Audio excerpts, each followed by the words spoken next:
If the Earth is billions of years old, as evolutionists claim, then how do you explain that DNA molecules contain repair machines?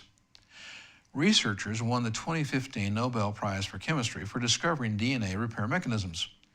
Prior to the 70s, DNA molecules were thought to be stable. These scientists then found, quote, essential processes, unquote, repair machines, without which DNA falls apart, quote, at a surprisingly fast rate, unquote. But even dinosaur fossils have been found that contain DNA. Even if DNA could arise by natural processes, it would be useless without these repair mechanisms that preserve it. Indeed, DNA would fall apart faster than it could form.